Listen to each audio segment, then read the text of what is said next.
नमस्कार। आसन्तु शुणिबा ख्यातिमय त्रिपाठीଙ୍କ गल्प घास फूल। उपस्थापिका संयुक्ता मिश्र। आज भी से एपट सेपट होउछि।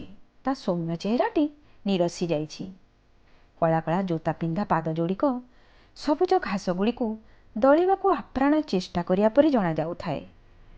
बहु दिन देखुछि से प्राय 3-4 दिन व्यवधान रे बराबर आसे। एठी टिके गछ मानक संगरे कथा हुए। गछ तलरू झड़ी जाइथिबा गोटे दीटा पत्र उठे ताको ऊपर को फिंगी दिए। आउ से पत्र पवन खेल रे जो चक्राकार रे पड़े ताको खुशी रे देखुथाए। केबे केबे फोन रे कथा हुए जेमिति को छुआ संगरे कथा हेउछि। दिने देखिथिले से काहाको खते होउथिला मांकड़ंक परी। परे जानिली से वीडियो कॉल रे काहा सह गोटे कथा होउथिला। हेले से आजिकली टिके गुमसुम रोची। एमिति गोटे जगार एपट सेपट होची नहले कोउटी गोटे मन मारी बसुची। आउ आग परी बुलाबुली करूनी। किंतु आजि तार अंगभंगी जना पड़ुछि जे से बड़ व्यस्त, अधिक चिंताग्रस्त। सबुदिन खाली थिबा हातारे आज किछि गोटे धरिछि।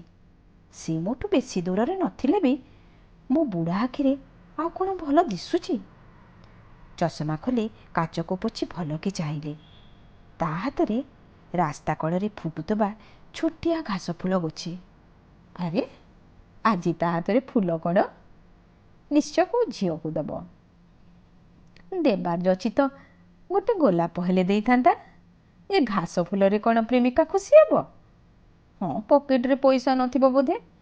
एमितिया कांगालिया प्रेमिक कण निज प्रेम पाती। आउ एमिति खाली प्रेम रे कण आजिकाली को झीवर हृदय जीति हुए।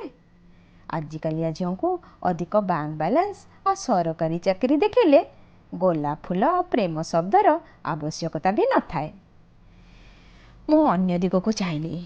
गोटे दीटा छोट छुआ तांको बापा माँ माने थांती आख पाखरे। मोबाइल दुनिया रे पार को आसुथवा लोक संख्या बहुत कम। मो उपरी किछि मोबाइल अधिक चली जानी नथिबा वृद्ध बा जीवन युद्ध रे संग्राम करू करू चिंताग्रस्त होइतिबा किछि लोकों को छाड़ीदेले एठी अन्य लोकों भीड़ बहुत कम। हाँ बेले बेले प्रेमी जोड़ा आसंती किछि निजस्व मुहूर्त पाई ता भी हाथ गणती। एई ओयो होटेल जमाना रे पार्क को बा किए पचारुछि।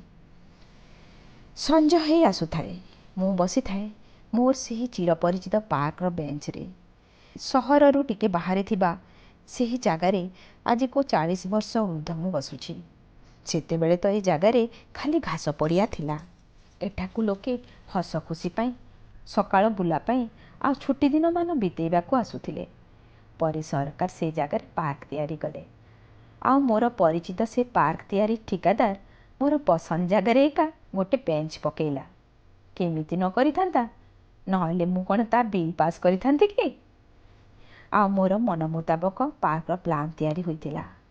मु निजे मोर प्रत्येक विवाह वार्षिक रे मो स्त्री सह गोटे गोटे गछ आसी एठी लगेछि।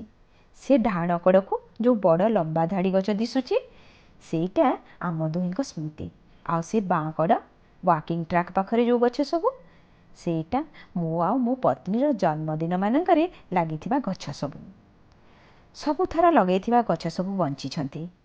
हेले मो पत्नी जेबे आर पारी को गले से वर्ष लगेथिबा गछ गुड़िक केमिति के जानी शुष्क लागुछंती। मते लागे जेमिति से अधा जीवन थिबा गछ माने भी मो दुखरे दुखी। निज तत्वावधान रे गढ़ीथिबा से पार्क र जागा सहधर्मिणीक वियोग परे जेमिति मते आहुरी भल लागिला। मो आगरे पोता होइथिबा गछ गुड़िक आज भेंडिया हेलेणी ठीक मो पुओ मानक परी। मो पुओ माने सिना विदेश चली गले ए गछ गुड़ा किंतु एठार जाआंतीनी। मो पुओ माने मोबाइल रे वीडियो रे हाय हेलो कला परी ए गछ माने पवन रे डाल हले हाय हेलो करती। बेले बेले किछि शब्द करी मो सह कथा भी हुअंती। काहेकि न हबे मु कोन एमानक बापा नुहे कि। गोटे दीर्घ श्वास मारी मो बाड़ीर ऊपर मुठी रे हाथ पापुली दीटा थोइली। पिठी टिके सलख हैला। उफ आराम लागुछि एबे। पुणी आखि पड़िला ता उपरे। से सेमिति एपट सेपट एबे भी होउछि। କିନ୍ତୁ ଅକସ୍ମାତ୍ ରହିଗଲା ତା ପାଦ ଯୋଡ଼ିକ। ଆଗକୁ ବଡ଼ ବଡ଼ ଆଖି କରି ସେ ଚାହିଁ ରହିଛି। କାହାକୁ ଗୋଟେ ଦେଖୁଛି ବୋଧେ। ତାର ପ୍ରେମିକା ହୋଇଥିବ ନା କ'ଣ? ମୁଁ ଟିକେ ଜାଣିବା ପାଇଁ ଆଖି ବୁଲେଇ ଦେଖିଲି। ଦୂରରୁ ଜଣେ ଲେଡି ଆସୁଛନ୍ତି। ଜିନ୍ସ ଓ ଟପ୍ ପରିହିତା, ଆଖିରେ କଳା ଚଷମା, ପାଦରେ ହିଲ୍ ଜୋତା, ଡାହାଣ କାନ୍ଧରେ ଗୋଟିଏ ଭେଣ୍ଟି ଓ ବାମ ହାତରେ ଗୋଟିଏ ଛୋଟ ଝିଅ, ବୋଧେ 3-4 ବର୍ଷ ହେବ। ଛୋଟ ଝିଅଟି ସୁନ୍ଦର ଫ୍ରକ୍ ପିନ୍ଧିଛି ଆଉ ହାତରେ ଦାମୀ କ୍ୟାଡବରି ଚକୋଲେଟ୍। ସେମାନେ ତା ଆଡ଼କୁ ଆସିବା ପରି ମୋତେ ଲାଗିଲା। ଟିକେ ପାଖେଇ ଆସିଲାରୁ ସେ ଛୋଟ ଝିଅଟି ତାକୁ ଦେଖି ପକେଇଲା ବୋଧେ। ଗୋଟେ ପ୍ରକାରେ ନିଜ ହାତକୁ ମୁକ୍ତ କରି ବାପା ବାପା ଚିତ୍କାର କରି ଦୌଡ଼ି ଆସିଲା ତା ପାଖକୁ। ମୁଁ ଠିକ୍ ଦେଖିପାରୁଥିଲି ତା ଆଖିରେ ବର୍ତ୍ତମାନ ବନ୍ୟାର ଲହଡ଼ି ଆଉ ଆଣ୍ଠୁ ଭୂମି ଉପରେ ଭାରାକ୍ରାନ୍ତ। ହାତ ଦୁଇଟି ପ୍ରଶସ୍ତ ବୋଧ ହୁଏ ସେ ଛୁଆଟିକୁ କୋଳେଇ ନେବାକୁ। ଛୁଆଟି ତୀବ୍ର ଗତିରେ ସେହି ବାପା ବାପା ଡାକି ଆସି ଲାଖିଗଲା ତା ଦେହରେ। ତା ଆଖିରେ ଥିବା ବନ୍ୟା ବର୍ତ୍ତମାନ କୂଳ ଲଙ୍ଘି ସାରିଛି। ଆଖି ମୁଦ୍ରିତ, ହାତ ଦୁଇଟି ସେହି ଛୋଟ ଛୁଆକୁ ଜାବୁଡ଼ି ଧରିଛି। ଆଉ ଛୁଆଟା ଏପରି ତା ବାପା ଦେହରେ ଲାଗିଛି ଯେପରି ଆଉ କେବେ ଛାଡ଼ିବନି। ସାମାନ୍ୟ କିଛି କ୍ଷଣ ପରେ ସେ ଦୁହେଁ ଅଲଗା ହେଲେ, କିନ୍ତୁ ଏବେ ବି ଆଣ୍ଠୁ ମାଡ଼ି ବସି ସେ ଝିଅଟିକୁ ଦୁଇ ହାତରେ ଧରିଥାଏ। ଦୁହିଁଙ୍କ ମୁହଁ ସାମ୍ନାସାମ୍ନି। ଛୋଟ ଝିଅଟି ତା ଆଖିରୁ ଝରି ଗାଲରେ ବହୁଥିବା ଲୁହକୁ ନିଜ କୁନି କୁନି ହାତରେ ପୋଛି ଦେଇ କହିଲା, ବାପା ତମେ କାନ୍ଦୁଛ କାହିଁକି? ନା ରେ ମା, ମୁଁ କାହିଁ କାନ୍ଦୁଛି? ମୋ ଆଖିରେ କ'ଣ ଗୋଟେ ପଡ଼ିଯାଇଛି ପା। ଆଚ୍ଛା ଦେଖି ଦେଖି। ଏମିତି କହି କୁନି ଝିଅଟି ତା ଡାହାଣ ହାତରେ ନିଜ ଫ୍ରକ୍କୁ ଉଠେଇ ନିଜ ପାଟି ଉପରେ ହା କରିଦେଇ ତାକୁ ତା ବାପାର ଆଖି ଉପରେ ରଖିଦେଲା। ଥାଉ ଥାଉ ମା, ସେଇଟା ବାହାରିଗଲା ବୋଧେ।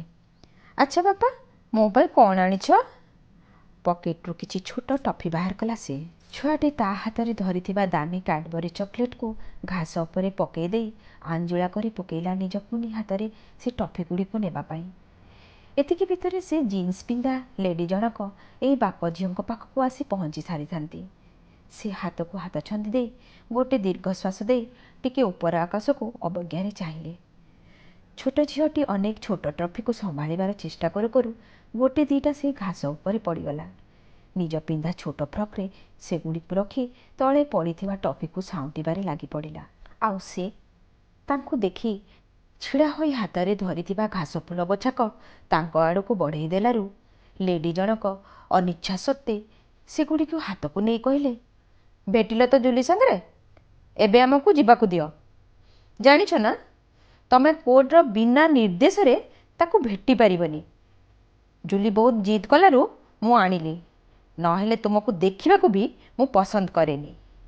ସେ କହୁଥାଏ, ପୂଜା ତମେ କ'ଣ ସତରେ ଫେରି ଆସିପାରିବନି? ମୋ ପାଇଁ ନହେଲେ ଅନ୍ତତଃ ଜୁଲି ପାଇଁ?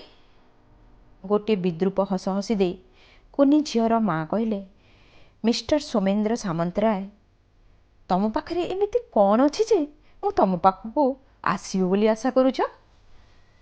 ପୂଜା ନାମ୍ନୀ ଲେଡି ଜଣକ ତାର ଡାହାଣ ହାତରେ ଧରିଥିବା ସେଇ ଘାସ ଫୁଲ ବଛାକୁ ଆଗକୁ ଉଠେଇ ହଲେଇ ଟିକେ ଜୋରରେ କହିଲେ, ସୌମ୍ୟ, ତମ ପାଖରେ ଏମିତି କିଛି ନାହିଁ ଯାହା ମୋତେ ଦେଇପାରିବ। ତମର ଯୋଗ୍ୟତା ଏ ଘାସ ଫୁଲ ପରି ଶସ୍ତା ଆଉ ନିରସ। ମୋତେ ତ ବେଳେବେଳେ ଆଶ୍ଚର୍ଯ୍ୟ ଲାଗୁଛି ଯେ ମୁଁ କେବେ ତମ ପରି ପିଲାକୁ ଭଲ ପାଇ ବାହା ହୋଇଥିଲି। ମୋର ଭାଗ୍ୟ ଭଲ ଯେ ମୋ ବାପା ଠିକ୍ ସମୟରେ ତମଠୁ ମୋର ଡିଭୋର୍ସ କରେଇଲେ, ଆଉ ଆଜି ମୁଁ ଜଣେ କୋଟିପତିର ସ୍ତ୍ରୀ। ତମ ସହ ଥିଲେ ତମେ ମୋତେ କ'ଣ ଦେଇଥାନ୍ତ? ଏମିତି ମୂଲ୍ୟହୀନ ଘାସ ଫୁଲ। ଏମିତି କହୁ କହୁ ପୂଜା ହାତରେ ଧରିଥିବା ଘାସ ଫୁଲକୁ ଜୋରରେ ଘାସ ଉପରେ ଫୋପାଡ଼ି ଦେଲେ। ପୂଜା ତାର ଡାହାଣ ହାତରେ ଜୁଲିର ହାତ ଝିଙ୍କି ଆଣିବାର ଉପକ୍ରମରେ ଜୁଲିର ଫ୍ରକ୍ ଅଣ୍ଟିରେ ଥିବା ଟଫିଗୁଡ଼ିକ ବିଛେଇ ହୋଇଗଲା ଘାସ ଉପରେ। କିନ୍ତୁ ଏବେ ବି ଜୁଲିର ଡାହାଣ ହାତଟା ତା ବାପାର ବାଁ ହାତ ଆଙ୍ଗୁଠିକୁ ଜୋରରେ ଧରିଥାଏ। ସୌମ୍ୟ ଜୁଲିକୁ ଜାବୁଡ଼ି ଧରିବାର ଉପକ୍ରମ କରିବା ଆଗରୁ ପୂଜା ଝିଙ୍କି ନେଇଗଲା ତାକୁ, ଯେମିତି ଗୋଟେ ବାଘୁଣୀ ତାର ଶିକାରକୁ ଟାଣି ନେଉଛି। ସେ ପ୍ରେମ ପ୍ରଲେପଲିପିତ ଓ ତିରସ୍କୃତ ଘାସ ଫୁଲ ଗୋଛାକ ସେମିତି ପଡ଼ିଛି ଘାସ ଉପରେ, ଆଉ ତା ଚାରିକଡ଼େ ସେ ଟଫି, ଆଉ ତା କଡ଼ରେ ସେ କ୍ୟାଡବରି ଚକୋଲେଟ୍। ହେଲେ ମୋ ନଜର ଥିଲା ପୂଜା ଟାଣି ନେଉଥିବା ସେ ଘାସ ଫୁଲ ଉପରେ, ଯାହାକୁ ଛିଣ୍ଡେଇ ନିଆଯାଉଥିଲା ତାର ସ୍ନେହ ଡୋରିରୁ। ଧନ୍ୟବାଦ।